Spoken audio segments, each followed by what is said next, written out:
जय हिंद। तमिलनाडु के कुन्नूर में हुए MI-17 हेलीकॉप्टर दुर्घटना में जो अंतिम सर्वाइवल थे हमारे ग्रुप कैप्टन वरुण सिंह जी भी, वो भी अब हम लोग की पूरी डॉक्टरों की टीम उन्हें भी नहीं बचा सकी। अतः इस सर्वाइवल में अब कोई भी नहीं बचा। हमारे CDS बिपिन रावत सर जी का जो इसमें एक दुखद घटना हुई थी, तो अब इस विमान जो दुर्घटना हुआ हेलीकॉप्टर, इसमें किसी की भी अभी जान नहीं बचाई सकी। बहुत हम लोग के लिए एक बहुत ही बड़ी क्षति है। क्या कीजिएगा, शायद भगवान को भी एक अच्छे सेनापति की जरूरत थी, ऐसे कुशल योद्धाओं की जरूरत थी जो उन्होंने भारत से उठा लिया। अब क्या होता है कि एक उम्मीद लगाया गया था कि जो कैप्टन वरुण सिंह जी हैं, ये बहुत ही बहादुर कैप्टन, तेजस जहाज जो दुनिया का इकलौता जहाज है जो आज तक कभी क्रैश नहीं हुआ है, वो इनके बदौलत, क्योंकि एक बार तेजस जो था हवा में उसका इंजन खराब हो गया था। खराब इंजन पे इन्होंने सुरक्षित लैंड करा दिया। इन्हें राष्ट्रपति ने मेडल से भी सम्मानित किया था। अब एक ही चीज बन जाता है ब्लैक बॉक्स। ब्लैक बॉक्स के बारे में हम कॉकपिट वॉइस रिकॉर्डर और फ्लाइट डेटा रिकॉर्डर को समझेंगे, उससे पहले चॉपर और हेलीकॉप्टर में अंतर समझते हैं। चॉपर बहुत छोटा होता है, उसमें विंग्स जो रोटर ब्लेड होते हैं वो एक मतलब कम होते हैं सब, जबकि अगर हेलीकॉप्टर देखेंगे तो इसका एडवांस वर्जन है। ये टूरिस्ट लोग, मीडिया लोग या पुलिस किसी चीज को चेस करने के लिए, गुंडे वगैरह को चेस करने के लिए चॉपर्स का यूज करती है, जबकि हेलीकॉप्टर जो होता है इसका एडवांस रूप होता है, इसमें आर्मी मिलिट्री यूटिलिटी के लिए यूज किया जाता है, इससे बहुत एडवांस होता है हेलीकॉप्टर। तो बिपिन रावत सर का MI-17 V5 दुनिया का लेटेस्ट हेलीकॉप्टर में से था। इसमें हर तरह की सुरक्षा चीजें थी। तो हम ये विमान जो दुर्घटना हुआ है वो हेलीकॉप्टर क्रैश है, ना कि चॉपर क्रैश। देखिए, जब कोई व्यक्ति की मौत हो जाती है तो मौत का कारण पता करने के लिए पोस्टमार्टम किया जाता है। उसी तरह हेलीकॉप्टर या हवाई जहाज में अक्सर ये देखा गया है कि बहुत कम लोग सर्वाइवल होकर बच पाते हैं। हालांकि हमारे बिपिन रावत सर नागालैंड के एक बार दौरे पर थे, तो उस समय भी एक हेलीकॉप्टर क्रैश कर गया था और वो हेलीकॉप्टर क्रैश में बच चुके थे। लेकिन इतने बहादुर थे वो इस हेलीकॉप्टर क्रैश में भी। लेकिन क्या है कि इतनी हाइट कम थी कि इस हेलीकॉप्टर क्रैश में आग लग गया। तो एक ही रास्ता है उसको उसके अंदर बताने के लिए, क्योंकि कोई जिंदा ही नहीं बचा। तो उसमें एक मशीन लगी होती है जिसे ब्लैक बॉक्स कहते हैं। एक्चुअली ये ऑरेंज कलर का होता है, इसलिए ऑरेंज बनाया जाता है ताकि अगर ये विमान दुर्घटना के बाद इसे ढूंढना आसान हो जाए, ऑरेंज कलर के होने की वजह से। ब्लैक बॉक्स जो होता है उसमें दो चीज होते हैं। एक होता है कॉकपिट वॉइस रिकॉर्डर। कॉकपिट उसे बोलते हैं जहां पायलट बैठता है, जहाज का वह हिस्सा जहां पायलट की केबिन होती है उसे कॉकपिट कहते हैं। तो कॉकपिट में कौन सी बातें हुई है उसे cockpit voice recorder CVR file करता है। और जहाज में कितना फ्यूल, एयर प्रेशर, ये सब था, ये फ्लाइट डेटा रिकॉर्डर करता है। तो इन दोनों को जब मिला देते हैं तो वो बनता है हमारा ब्लैक बॉक्स। अब इसमें जो पहला होता है कॉकपिट वॉइस रिकॉर्डर, तो ये देखिए, ये जहाज का केबिन है जहां पे कॉकपिट में जहाज बैठते हैं, ये कॉकपिट है उसका, यहाँ पायलट बैठते हैं। ये आपस में क्या बात कर रहे हैं, कभी कभी इमरजेंसी होने पर ये पैसेंजर को भी बताते हैं कि ऐसी इमरजेंसी आ रही है। ये ATC से संपर्क करते हैं, एयर ट्रैफिक कंट्रोलर से, कि क्या प्रॉब्लम आ रहा है। तो अगर इससे भी पता चल जाता है कि लास्ट मोमेंट पर क्या बातें हुई थी, आपस में ये लोग क्या बात कर रहे थे, ATC को क्या बोले थे, पैसेंजर को कौन सा वार्निंग दिए थे, इससे बहुत सहूलियत हो जाती है। साथ में ये लोग डिस्ट्रेस सिग्नल भी देते हैं। देखिए, जहाज का जब एक इंजन फेल हो जाता है तो ये लोग वार्निंग के तौर पे पैन पैन पैन सिग्नल देते हैं। 3 बार बोलेंगे पैन पैन पैन, मतलब आधी इमरजेंसी है, एक इंजन पे भी जहाज आराम से लैंड कर सकता है। लेकिन यदि दोनों इंजन खराब हो जाता है तो इसमें मेडे मेडे का सिग्नल दिया जाता है। मेडे मेडे मेडे मतलब एक्सट्रीम इमरजेंसी है। ये हेलीकॉप्टर और मतलब विमान दोनों के लिए होता है। बिपिन रावत सर के हेलीकॉप्टर से लास्ट में ना पैन पैन का कोई डिस्ट्रेस मैसेज किया गया, ना ही मेडे मेडे का कोई डिस्ट्रेस सिग्नल दिया गया। लास्ट बात यही थी कि हम 5 मिनट के अंदर हम एयरबेस पर लैंड कर जाएंगे यहाँ पर। उसके बाद अचानक रडार से गायब हो गया।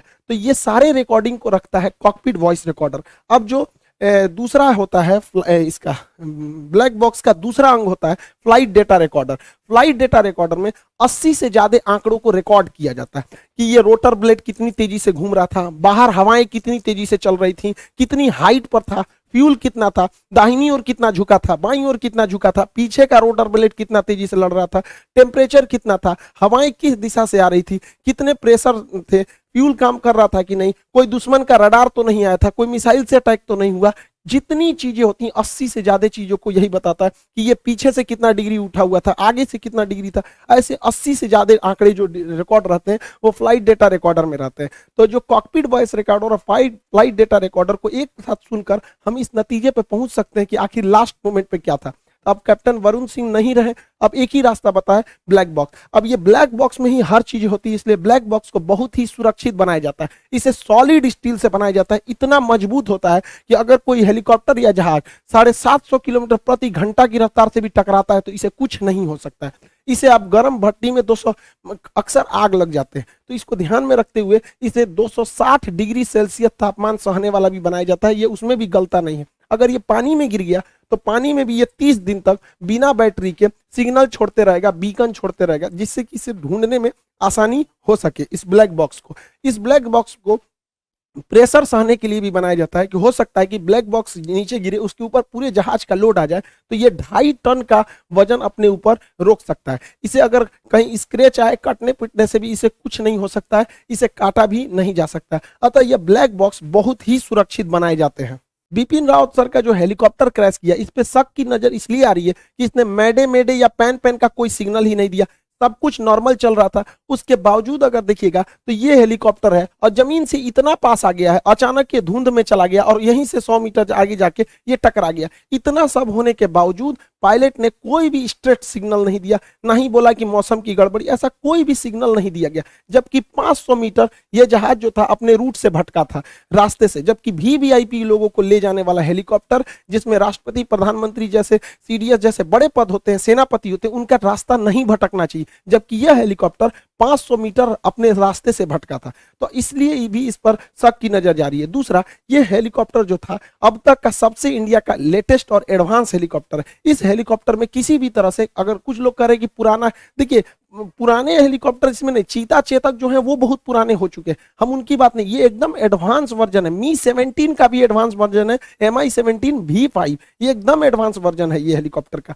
तो लेकिन अभी जब तक कुछ नहीं कहा जा सकता अभी, क्योंकि कयास ऐसे भी लगाए जा सकते हैं, क्योंकि बिपिन रावत सर जो है ये बहुत मुखर थे, ये चाइना के प्रति, पाकिस्तान के प्रति बहुत मुखर थे। 370 हटाए जब गया था तो फुल कॉन्फिडेंस में गवर्नमेंट को इन्होंने लिया था, या गलवान की इंसिडेंट में भी। अब नरवणे साहब को ये जिम्मेदारी देखिए अब किस तरह से आगे होता है। हालांकि सेना के सभी अंगों में जो भी कमांडर के रैंक पे है, जो सेनापति है, उनमें योग्यता की कोई कमी नहीं रहती है। कोई होते हैं कि कुछ लोग मतलब अपनी जनता के प्रति अपनी पहुंच को बना लेते हैं, उनमें एक डायनेमिक रूप में थे हमारे बिपिन रावत सर। इनकी तो कोई क्षतिपूर्ति कर ही नहीं सकता है। लेकिन भारत में शेरों की कमी नहीं है। हमारे देश में जब भी लोग रहेंगे, हमारे बिपिन रावत सर का नाम हम लोग हमेशा याद करते रहेंगे। वो हमारे दिलों में है। भगवान को भी ऐसे ही सेनापति की जरूरत थी, इसलिए वो लोग ले गए लोग। इनको हम सच्ची श्रद्धांजलि देते हैं। ये एनडीए से थे, फिर सीडीएस में ट्रेनिंग लिए, आईएमए में ट्रेनिंग लिए, उसके बाद से ये इनके पिताजी की ही कमांड में ये भी आगे गए, एक छोटे से गांव से निकलकर एक देश के सेनापति के पद को संभाले। इस पल को कोई कैसे भूल सकता है जब बिपिन रावत सर जो हैं वो मेडल दे रहे हैं, बेस्ट कैडेट का वहां पे ट्रेनिंग कर रहे हो। हमारी भी कोशिश रहेगी कि आने वाले समय में जो सीडीएस साहब हैं वो हमारे बैच के बच्चों को भी कैडेट का, बेस्ट कैडेट का अवार्ड दे सके, चाहे वो एयरफोर्स में जाए, आर्मी में जाए, नेवी में जाए। हमारी भी पूरी कोशिश रहेगी। यही सबसे बड़ी श्रद्धांजलि होगी हमारे बिपिन रावत सर को, कि गांव के लड़कों को भी आगे पहुंचाया जा सके एनडीए और सीडीएस में। देखिए, तीनों सेनाओं में जाने के लिए सबसे बेटर रास्ता होता है NDA, national defence academy. 12th के बाद इसमें जाया जाता है, 900 नंबर का एग्जाम होता है। इसको पास करना, पढ़ने वाले ने इसमें पास करने के लिए एक खास तरह की स्ट्रेटजी चाहिए। हम लोग जब पढ़ते थे तो 2+2 स्ट्रेटजी को लगाते थे और वही 2.5-3 महीने में आराम से रिजल्ट हो गया। एसएसबी हुआ, फिर हम लोग का मेडिकल में हो गया, वो अलग बहुत 10-12 साल पहले की बात है हो गई है। तो हमारी कोशिश यही है कि जो बच्चे गांव की पृष्ठभूमि के हैं वो कहाँ से इतनी लंबी फी एफोर्ड कर पाएंगे। हमारे पास एक लड़का आया था करने के लिए कि सर हम इंडिया में 40-50 हज़ार रुपया फीस दे के आए, गांव का लड़का नहीं दे सकता है। हमारी सोच है, हम सोचते हैं कि गांव का एक लड़का जिसके पिताजी अगर ठेले पे सब्जी भी बेचते हैं तो वो एनडीए क्लियर करे और आगे जाके वो पायलट बने, ताकि वो माँ बाप का साथ देश का भी नाम रोशन कर सके। इस वजह से इंडिया में सबसे नॉमिनल फी में, जिसको हम बताते हैं ना, एक रिक्शे वाले का भी लड़का इजीली एफोर्ड कर सकता है इस 3 महीने के सिलेबस को। तो हम लोग ये, हमारे हिसाब से हमारी यही श्रद्धांजलि थी कि हम उस खाली जगह को भर सके, ताकि देश में तो वीरों की कोई कमी नहीं है। तो हम नहीं जा सके, आउट हो गए एनडीए से, लेकिन हमारी कोशिश रहेगी आने वाले वक्त में ज़्यादा से ज़्यादा बच्चों को, गांव के बच्चों को जो गरीब हैं उन्हें वहां पहुंचा जा सके। तो आप लोग, इसकी क्लासेज भी स्टार्ट कर दी गई, तो मन लगा के पढ़िए। हमारे ख्याल से इससे बड़ी श्रद्धांजलि बच्चों के लिए तौर पे जो देना चाहिए वो बच्चे नहीं दे सकते। जो बहुत बच्चे भी इसमें, देश का बच्चा बिपिन रावत सर से जुड़ा हुआ था, वो इतने बेहतरीन थे ही, क्या कहिएगा। वहां पे हमारे दुश्मनों के लिए तो मतलब वो काल थे एकदम। तो हर बच्चा जुड़ा हुआ था। आज हर बच्चा सोच रहा है कि हम कैसे देश के लिए कर सके। तो बच्चों के लिए क्या है, आप पढ़ाई कीजिए, यही आपके लिए देश सेवा हो। आई होप आप इस चॉपर हेलीकॉप्टर ब्लैक बॉक्स को समझे होंगे। अब जांच की इंक्वायरी बैठाई गई है, ये जब रिपोर्ट देगा तो ही कोई भी चीज सामने आएगा। अभी कुछ भी चीज को पुख्ते तौर पे कहना भी उचित नहीं रहेगा, क्योंकि ये देश का बहुत ही सेंसिटिव मामला है। जो बच्चे पढ़ाई कर रहे हैं आप पढ़ाई करते रहिए, सामने एग्जाम है, दरोगा है, बीपीएससी है, रेलवे है, अप्रैल में एनडीए है। जो एनडीए के लड़के हैं उन लोगों से कहेंगे कि आप लोग जी जान लगाइए और बेहतरीन से बेहतरीन कीजिए, ताकि आगे जाके आप लोग देश को रोशन कर सके। मिलेंगे नेक्स्ट क्लास में। जय हिंद।